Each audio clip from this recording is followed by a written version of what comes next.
The first color that I'm using is Sphere from the Prism palette, and I'm using a Morphe MB23 brush to blend this above my crease. So I'm blending this all the way towards the front of my eye and then all the way out past my eyebrow. Now I'm using a Makeup Addiction Precision Shader brush to place Axis from the Subculture palette very heavily in my outer V, and then I'm carefully blending it through my crease towards the front of my eye. To blend those two colors together, I'm using a Sigma E70 brush.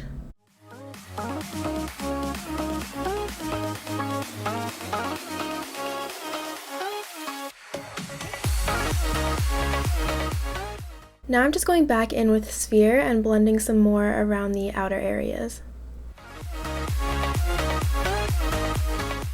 Now I'm using this brush from Elena Badrow's brush line, and I'm carrying Sphere down towards my lower lash line.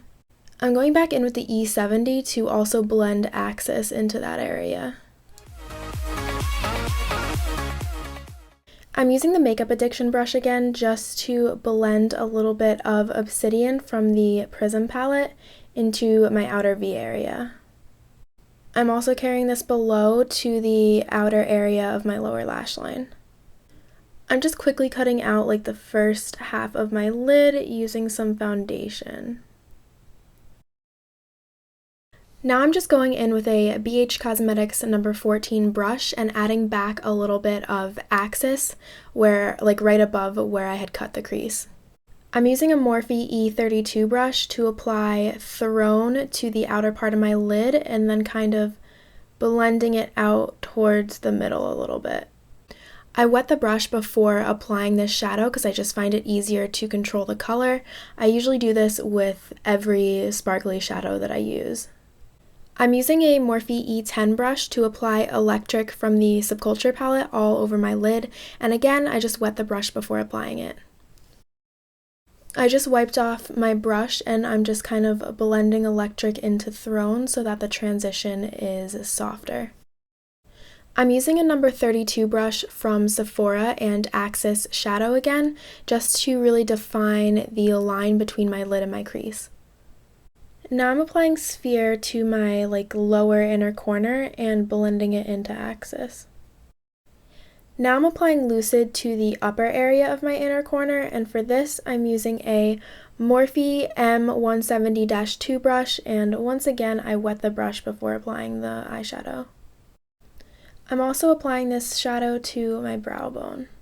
So now I'm going to be getting into probably the most difficult part of this look, which is of course the eyeliner. I'm going to be doing an inner corner wing, and for that you need a pretty precise brush. So I'm using the Sephora number 32 brush again and Anastasia's black gel liner. So I'm going downwards from my upper lash line to make the initial line for the liner, and then I'm connecting it to my lower lash line and filling it in.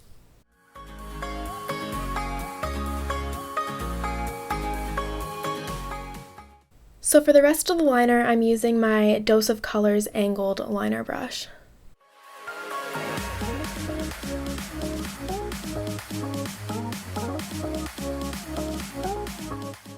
Now that I'm all done tweaking my eyeliner, I'm just going to add on some mascara. This mascara is Eyeko's Lash Alert.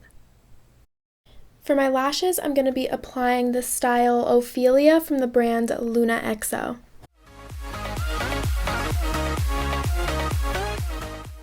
After I've applied my lashes, I'm just going to quickly run some of Anastasia's Darkside gel liner along my tight line and my waterline. So here's the finished look. I really hope you guys enjoyed this tutorial. If you want to see more with these palettes, please let me know. I would love to film some more, especially once all of the Halloween craziness is over. I actually filmed this eye look to go along with a special effects look that I was going to do with these little snake pieces that I made. But once I started trying to do the look, it wasn't working the way that I expected it to, so I just decided to kind of trash it. But if you guys have any other suggestions for these snake pieces, I would love to hear them in the comments down below. And other than that, I will have a new Halloween tutorial up soon. I love you guys, and I will see you in my next video.